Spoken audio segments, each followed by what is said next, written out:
Hello everyone, welcome to News Navigator program of Shankar IS Academy. ಇವತ್ತಿನ ವಿಡಿಯೋದಲ್ಲಿ ನಾವು August ಅಲ್ಲಿ ಯಾವ್ದೆಲ್ಲ ಕರೆಂಟ್ ಅಫೈರ್ಸ್ ನ ಕೇಳಿದ್ದಾರೆ ಅಂತ ಹೇಳಿ ನೋಡೋಣ. ಸೊ ಆಗಸ್ಟ್ 18ನೇ ತಾರೀಕು ಯಾವ್ದೆಲ್ಲ ಕರೆಂಟ್ ಅಫೈರ್ಸ್ ನ್ಯೂಸ್ ಅಲ್ಲಿ ಇತ್ತು ಅಂತ ಹೇಳಿ ಮೊದಲಿಗೆ ನೋಡ್ಕೊಳ್ಳೋಣ. ಸೊ ಮೊದಲನೆಯ ಟಾಪಿಕ್ ಬಂದ್ಬಿಟ್ಟು ಮೌಂಟ್ ಕ್ಯಾನ್ಲಾನ್ ವಾಲ್ಕೆನೋ. ಸೊ ಈಗ ನ್ಯೂಸ್ ಅಲ್ಲಿದೆ. ಅದಾದ ಮೇಲೆ ಎಕ್ಸಸೈಸ್ ಮೈತ್ರಿಯನ್ನ ಕಂಡಕ್ಟ್ ಮಾಡಿದ್ದಾರೆ. ಸೊ ಹಾಗಾಗಿ ನ್ಯೂಸ್ ಅಲ್ಲಿದೆ. ಅಂಡ್ ಮೂರನೆಯ ಟಾಪಿಕ್ ಬಂದ್ಬಿಟ್ಟು ಹಂಟಿಂಗ್ಟನ್ಸ್ ಡಿಸೀಸ್, HD ಡಿಸೀಸ್ ಅಂತ ಕೂಡ HD ಅಂತ ಹೇಳಿ ಇದನ್ನ ಕರೀತಾರೆ. ಇದು ನ್ಯೂಸ್ ಅಲ್ಲಿದೆ. ಅದಾದ್ಮೇಲೆ INS ಇಂಪಾಲ್, ಇದು ಕೂಡ ನ್ಯೂಸ್ ಅಲ್ಲಿದೆ.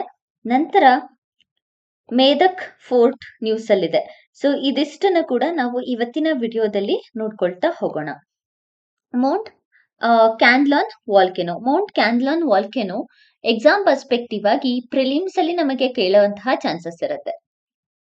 ಸೊ ಈಗ ಇದು ಗ್ರೇಯಿಶ್ ಪ್ಲೂಮ್ ನ ಪ್ರೊಡ್ಯೂಸ್ ಮಾಡಿರೋದ್ರಿಂದ ನ್ಯೂಸ್ ಅಲ್ಲಿದೆ. ಇದೊಂದು ಆಕ್ಟಿವ್ ಸ್ಟ್ರಾಟೋ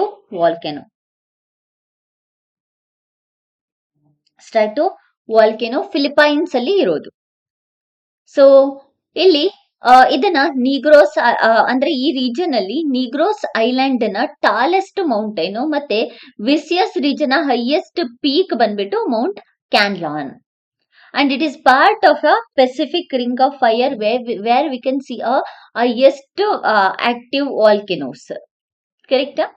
And also ಇದು 1819ರಿಂದ ಇಲ್ಲಿಯ ತನಕ ಕೂಡ ಎರಪ್ಟ್ ಆಗ್ತಿರೋದ್ರಿಂದನೇ ಇದನ್ನ ಆಕ್ಟಿವ್ ವಾಲ್ಕೆನೋ ಅಂತ ಹೇಳಿ ಹೇಳ್ತಾ ಇರೋದು.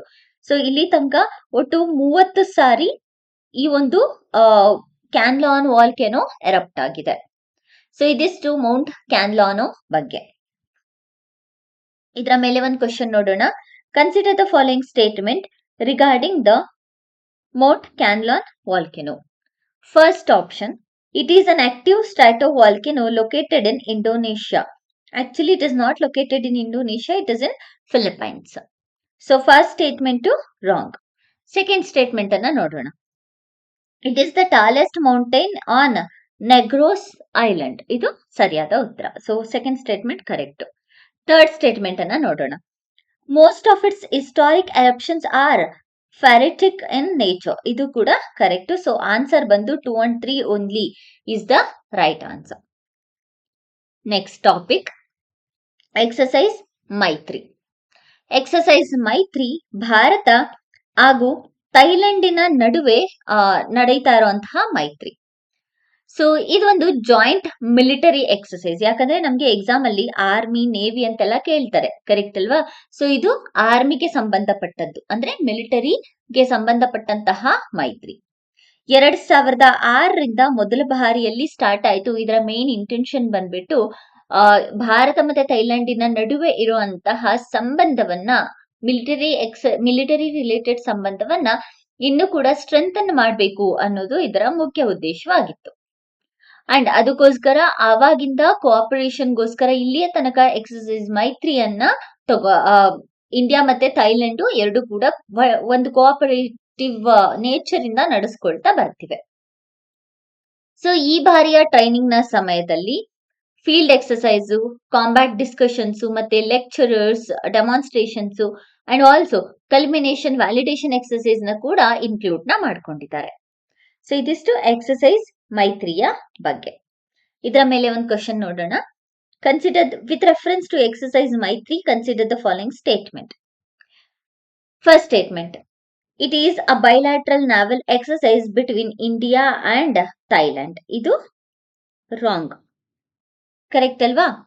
ಸೊ ಯಾಕೆ ಅಂತ ಹೇಳಿದ್ರೆ ಇದು ಬೈಲ್ಯಾಟ್ರಲ್ ನಾವಲ್ ಎಕ್ಸಸೈಸ್ ಅಲ್ಲ, ಇದು bilateral military exercise. So military exercise ಅಂತ ಕೊಟ್ಟಿದ್ರೆ ಆ ಸ್ಟೇಟ್ಮೆಂಟ್ ರೈಟ್ ಇರ್ತಿತ್ತು.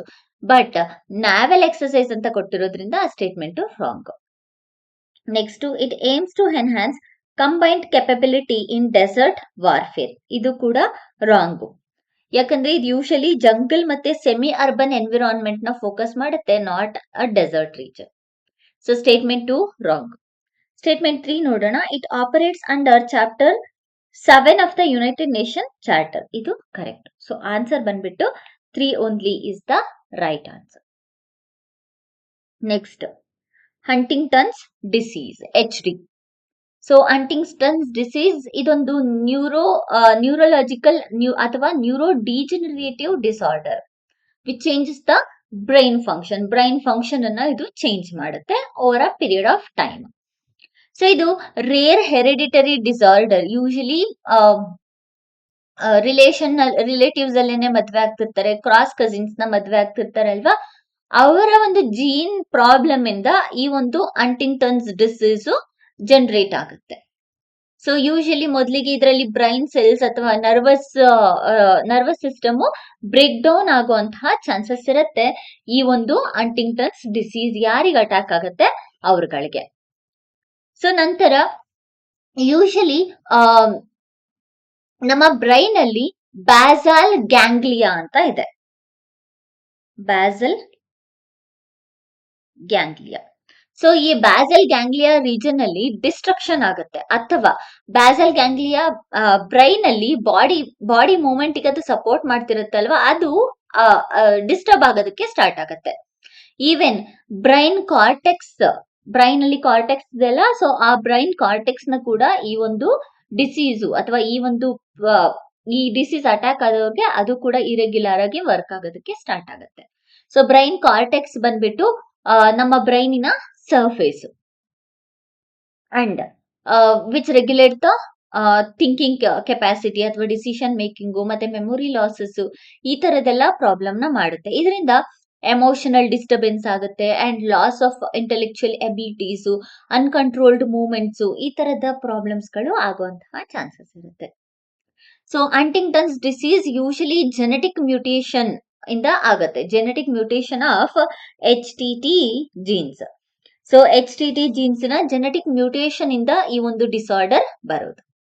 ಸೊ ಇದರಲ್ಲಿ ಪೇರೆಂಟ್ಸ್ ಅಲ್ಲಿ ಯಾರಿಗಾದ್ರೂ ಒಬ್ರಿಗೆ ಅಂಟಿಂಗ್ಟನ್ಸ್ ಡಿಸೀಸ್ ಇದ್ರೆ ಅದು ಮಕ್ಕಳಿಗೆ 50% ಬರುವಂತಹ ಚಾನ್ಸಸ್ ಇರುತ್ತೆ. ಅಂಡ್ HTT ಜೀನ್ಸ್ ಅಂಟಿಂಗ್ಟನ್ಸ್ ಪ್ರೋಟೀನ್ ನ ಪ್ರೊಡ್ಯೂಸ್ ಮಾಡುತ್ತಲ್ವಾ, ಅದನ್ನ ಡಿಸ್ಟರ್ಬ್ ಮಾಡುತ್ತೆ. ಸೊ ಇದರಲ್ಲಿ ನ್ಯೂರಾನ್ಸ್ ಕಂಪ್ಲೀಟ್ ಆಗಿ ಚೇಂಜ್ ಆಗ್ತಾ ಹೋಗುತ್ತೆ. ಯೂಶಲಿ 30ರಿಂದ 50 ವರ್ಷದಲ್ಲಿ ಇರೋರ್ಗೆ ಸಿಂಪ್ಟಮ್ಸ್ ನ ಕಾಣಬಹುದು. ಯಾವ್ಯಾವ ರೀತಿಯ ಸಿಂಪ್ಟಮ್ಸ್ ಅಂತ ಹೇಳಿದ್ರೆ ಅಬ್ನಾರ್ಮಲ್ ಬಾಡಿ ಪೋಸ್ಚರ್ಸ್ ಆಗಿರಬಹುದು, ಅಥವಾ ಅಬ್ನಾರ್ಮಲ್ ಎಮೋಷನಲ್ ಬಿಹೇವಿಯರ್ ಆಗಿರಬಹುದು, ಅಥವಾ ಪರ್ಸನಾಲಿಟಿ ಚೇಂಜಸ್, ಈ ರೀತಿಯಾದಂತಹ ಪ್ರಾಬ್ಲಮ್ಸ್ ಗಳನ್ನ ಅಂಟಿಂಗ್ಟನ್ಸ್ ಡಿಸೀಸ್ ಅಲ್ಲಿ ನೋಡಬಹುದು. ಸೊ ಇದಕ್ಕೆ ಹಾಗಿದ್ರೆ ಕ್ಯೂರ್ ಆಗತ್ತಾ, ಟ್ರೀಟ್ಮೆಂಟ್ ಇದೆಯಾ? No, there is no cure. Once we got Huntington disease ultimately death ಆಗತ್ತೆ ಹೊರತು ಇಲ್ಲಿ ಯಾವುದೇ ರೀತಿಯಾದಂತಹ ಕ್ಯೂರ್ ಇರೋದಿಲ್ಲ. ಸೊ ಇದಿಷ್ಟು ಅಂಟಿಂಗ್ಟನ್ಸ್ ಡಿಸೀಸ್ ನ ಬಗ್ಗೆ. ನೆಕ್ಸ್ಟ್ ಇದರ ಮೇಲೆ ಕ್ವಶನ್ ನೋಡೋಣ. Regarding Huntington's disease consider the following statement. First one, it is primarily caused by a severe bacterial infection of the brain. Severe bacterial infection ಅಲ್ಲ, ಜೀನ್ ಚೇಂಜಸ್ ಇಂದ ಆಗೋದು, ಕರೆಕ್ಟ್ ಅಲ್ವಾ? ಸೊ ಹಾಗಾಗಿ first statement wrong. Second one ನೋಡೋಣ. It leads to the degeneration of the basal ganglia affecting body movement. ಇದು correct. Next third one, it is hereditary disorder with 50% chances of inheritance from an affected parent. ಇದು ಕೂಡ correct. So answer ಬಂದ್ಬಿಟ್ಟು 2 and 3 only is the right answer.